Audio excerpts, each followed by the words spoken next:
Hey vinyl community, this is Luke with Hot Wax and Cool Vinyl. Welcome back. Today, the latest installment of my top 100, 50 through 41. I'm hoping that you have already seen some of them, so I'm going to bypass the criteria on how I choose my records in an effort to try to shorten the length of these videos. And I know that they go sometimes over 20 minutes and it's a little bit longer than I would like, but I do like to give an explanation as to why I choose the records. So let's start. This one is going to be a bit of an oddball for most of you guys. It's an Italian artist, and I'm going to do a needle drop only because you probably have not heard this. This comes in at number 50, and it's the Italian artist's name is Edoardo Bennato, or Edoardo Bennato. 1979 or 1980 this came out. The closest I can tell you is he resembles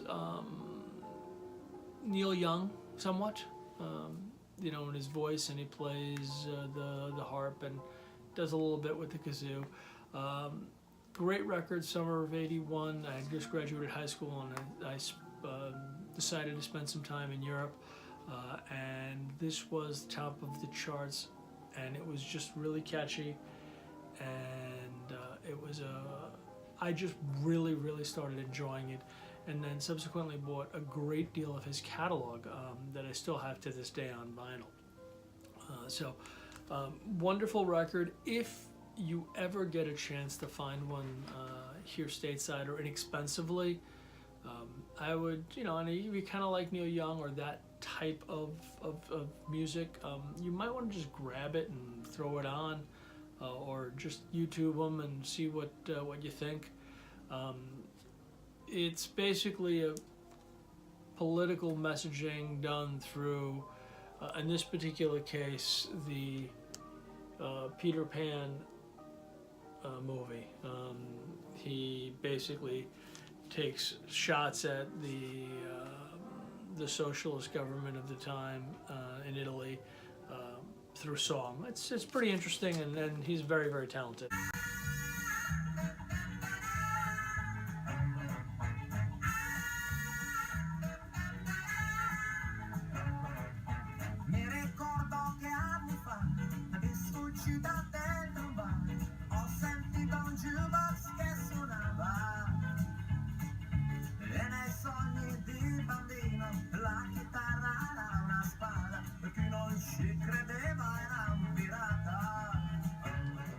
So moving on to the next album. The next one is Blondie's Parallel Lines. This album was the first Blondie album I ever purchased, and it was because of the song Heart of Glass, which was kind of disco-y, new wave-ish for the time, but it just had a nice hook, and it was you know, it was on the radio and it broken into the top 40, and it was a great looking cover, great looking, these guys, and she just looks so angry in the cover, and I had just started really getting into new wave. I got into new wave a little bit before I got into punk, although as I got older I kind of conflate the time frames, but I think it was more new wave first and punk almost right after, because I was looking for something a little harder edged. But I bought this, and I can remember where I bought it, which is really interesting. Is there was a stationery store around the corner from my house, and I was too young to drive. So I walked to the stationery store, and specifically to buy this album, and that's how much I wanted it and how much I liked it. So it's, you know, it was a great record on its own face. If you don't own Parallel Lines, you certainly shouldn't buy it, and I think most everyone does at this point. But for me, it was brings me back to a time before I could even drive, that I wanted the record bad enough that I just simply would walk to a stationery store. It wasn't that far away, but it was still, you know, wintertime on Long Island, it's cold. So next up, Blue Oyster Cult's Some Enchanted Evening. I did this. This is one of those records I did in the must-haves, 5 classic rock records for under $5. If you're not familiar with Blue Oyster Cult, this is a great entry record for you. Great classic rock band, fantastic band. I got into them, and the reason it's on this album is because of the song Godzilla, and I got to know Blue Oyster Cult as a freshman in high school, and some of the kids who had graduated a few years before my high school had formed a band, and they would come and play at the school for dances and stuff like that, and they did this concert and they ended it with Godzilla, and man, and I wound up actually becoming friends with a lot of the guys in the band after I graduated years later. But it was such a rockin' song. I had not heard Godzilla before, and it was, you know, as a freshman in high school or as a young man or a young woman, you know, when you're 14, 15, 16 years old, you start self-discovering everything, including music. And again, you know, as you break, I was still very into pop at the time, but you start breaking away from pop when you hear songs like Godzilla. And so I eventually bought the album. I don't recall how much longer it was, but I wound up buying the album, and I played the hell out of this thing for years, and still do. As a matter of fact, I saw Blue Oyster Cult earlier.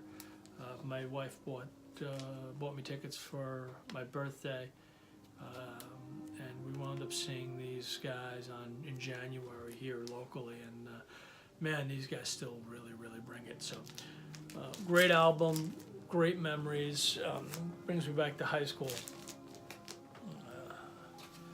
Billy Joel's The Stranger.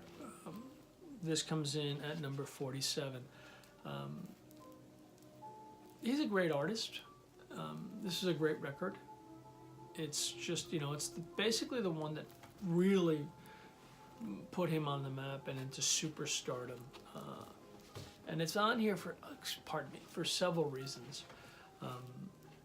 At number 47, for one thing, you know, he may be the most famous musician from Long Island. So, you know, he's on there for that reason. He's a rocker, and he's on there for a reason that really epitomizes why I love the area I chose to live in. When he came into his own stardom, when we were still in high school, and you know, I wasn't able to drive, but we had a teacher who was going to go buy Joel concert tickets for that night, and you know, she shared this with us during class period, and inadvertently I just said, you know, man, I'd love to see Joel, but I don't have a ride to get tickets. And so she just genuinely looked at the class and said, anybody wants them, I'll buy them for you, I'll pick them up, just give me the money, I'll go grab them and bring them off tomorrow. Obviously this would be like shrieking in horror in today's society, but my graduating class was 98 people in 1981, and it's a rural high school. It was K-12 still at the time, so yeah, this is, you know, that kind of memory. It brings me back to a teacher who actually went on to be a principal, and still lives locally. I still see her occasionally, but yeah, I mean, you know, great memory, great record. Next up, Three Dogs Night. Three Dogs Night naturally is number 46. Joy to the World, and one-man band, but Joy to the World mostly. I can't say enough about Three Dog Night. They are one of those fly under the radar bands that people forget until you get to listen to all their stuff, and then you realize just how popular they were, how many top songs they had, and but not just like, you know, pop songs that had no real meaning, as it were. I mean, they were just there to get you to listen. A lot of their stuff actually had some undertones, societal undertones at the time. But I digress. So Three Dog Nights, naturally.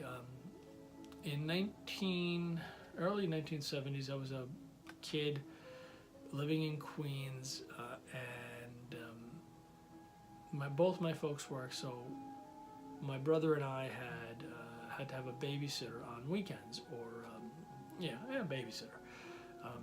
And so I don't recall who she was. I don't even know what I really just vaguely remember her. But I do remember that she drove. And I do remember she was cool enough to drive me to the very first time I ever went ice skating.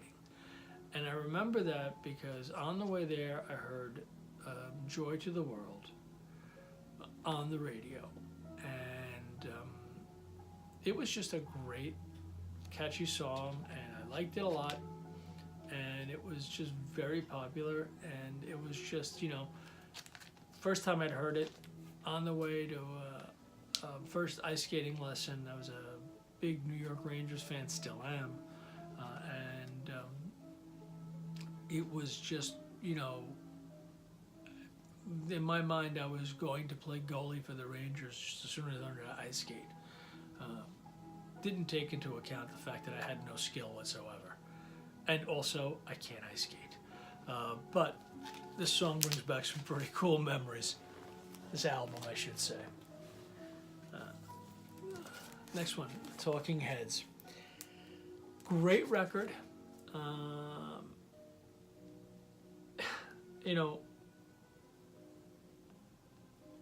You have to really dig the Heads to get into them.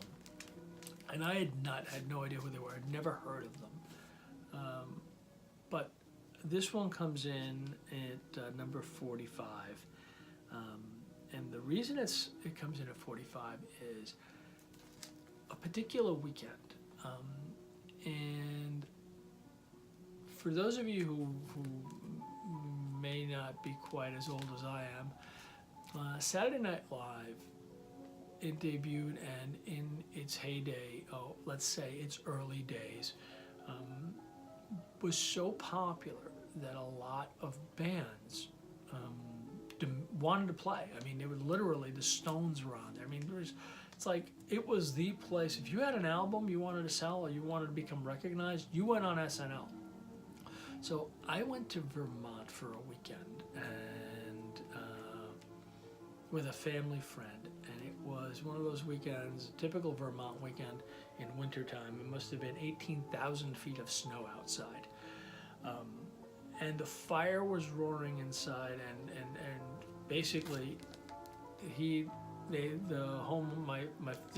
had gone to bed, and I was alone downstairs in the den, and I had the whole den to myself in this amazing ski chalet in Vermont with a roaring fire, and SNL was on. And the Talking Heads debuted on SNL's Take Me to the River. And of course, as a kid, I was like, Talking Heads, they're pretty cool. Song's pretty cool. And, you kind of got into it, and they kind of, everything fit. And it was just one of those weekends that you think back on and saying,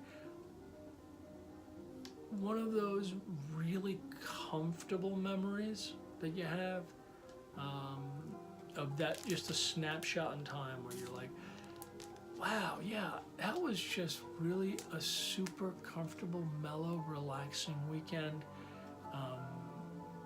And I learned about the Talking Heads from Saturday Night Live on that weekend in Vermont. So, obviously,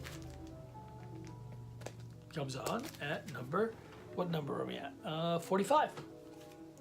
Yeah, I don't remember numbers very well either, which is why I'm not an accountant.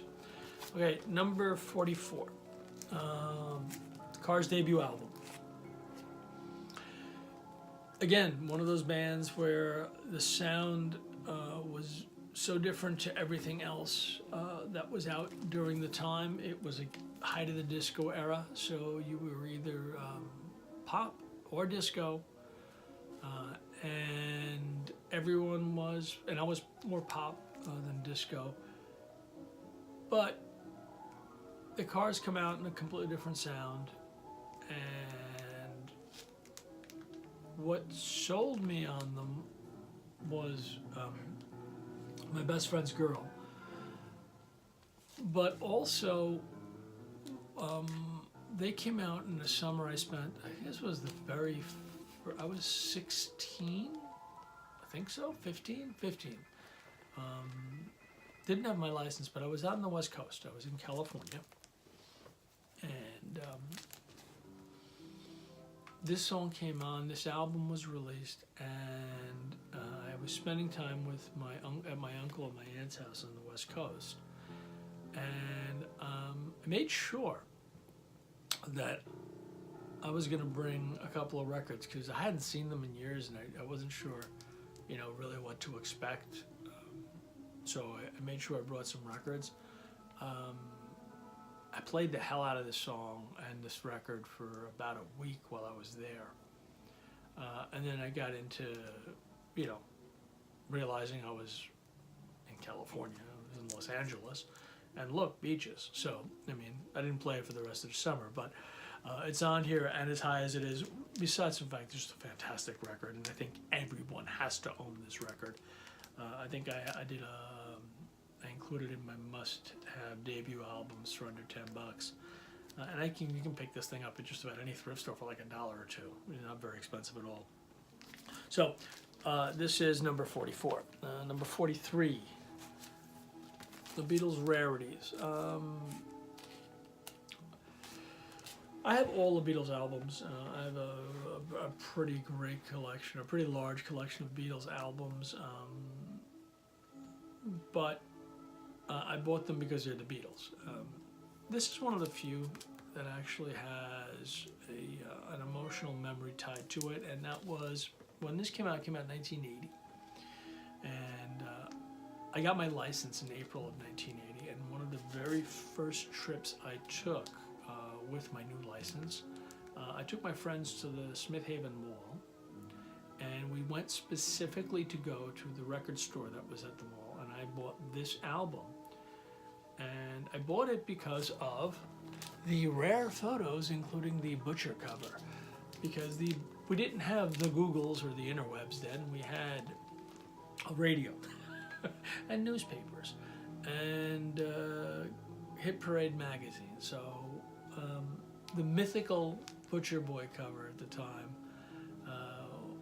was like, you really didn't see a lot of it. So it's also a great album to have, just because it's a Beatles album and it's got some really interesting stuff on it, and it's got the covers, and the photos are great on the back, and it's just a great album that most, if all, Beatles collectors should have. If you don't, go buy it. It's not terribly expensive. First trip driving with my brand new license to the mall, specifically to buy Rarities. Most guys will probably remember that moment when they first got their license and they went driving. Number 42. Genesis, The Lamb Lies Down on Broadway. Phenomenal Genesis record. Just can't say enough great things about this album. So it's on at number 42. Very similar in logic as the Talking Heads. One of my favorite relatives, if not my most favorite uncle, lived in, they worked in the city, but they had a summer home or a weekend home here on Long Island, out here, a little further west than where I am presently. But he had a great stereo system. He had an actual, real, honest to goodness component stereo system, unlike mine, And so I bring my copy of The Lamb Lies Down on Broadway, and I put it on his turntable, and I fire up his Lafayette receiver, and I play, and I just remember laying on the couch in the den, stereo going, and Lamb Lies Down on Broadway on it, and I'm listening to it, and I'm saying to myself, man, when I get some money, I am gonna buy a stereo like this. This is such a great sound coming out of this thing, so much better than mine. And it's just such a happy memory, filled, that optimism. There was no question that I was going to buy this component system. I had no question in my mind. It was almost like I could taste it. It was right there. That's how solid this thing was. And so I put this on, and I'm brought back to that moment in time where it was like, man, no question, I'm getting that damn stereo. I'm gonna buy it, and it's gonna be just like that. It wasn't just like that, but I did buy a component stereo system. And 2 months ago, or a month ago, I did a video on it. I was driving down the road, and somebody had left on the curb a Lafayette receiver. So I grabbed it, and I cleaned it, and I bench tested it, and it plays pretty good. I got to clean, I got to finish up a little bit. I got it downstairs in my little workspace, cleaning it up and hopefully refiring it up. So number 41, and the last for the day, Devo, Arena. And this is this is just, man, I can't say enough great things about this record and about how it solidified my transformation from mostly pop to punk new wave. And when the two came out, punk came out first, new wave shortly thereafter, and I kind of did it in reverse order. I was new wave, and then from there flipped right into punk. It was just a natural flow for me. But this solidified that transformation. All the songs on this record are just gems in my mind. And this record is just such a great, just a great record. And it was just one of those moments in time, and it would just kind of like click, I get it. I don't want to listen to pop anymore. I want to listen to this stuff, and that's all I want to listen to. And for the last few years in high school, pretty much it was punk, new wave, and classic rock. Not so much metal. I do like metal, but not nearly as much as then. But if there was one record, one moment that really solidified that flip, it was Devo's We Not Men.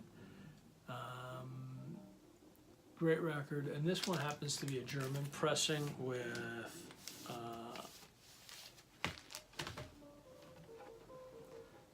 splatter vinyl. I mean, this is just such cool. Yeah, it's just a great record. So I really was into it, and I still am, and I still love it. And every now and again, I throw all of these records on, and when I do, I generally revert to some stage of my youth, and I think we all do, and I think that's why we buy and listen to records by and large. Guys, I know it went 23 minutes, but it's 10 records, and if I dedicate just a minute 30 or so to each record, it's going to go over 20. I apologize.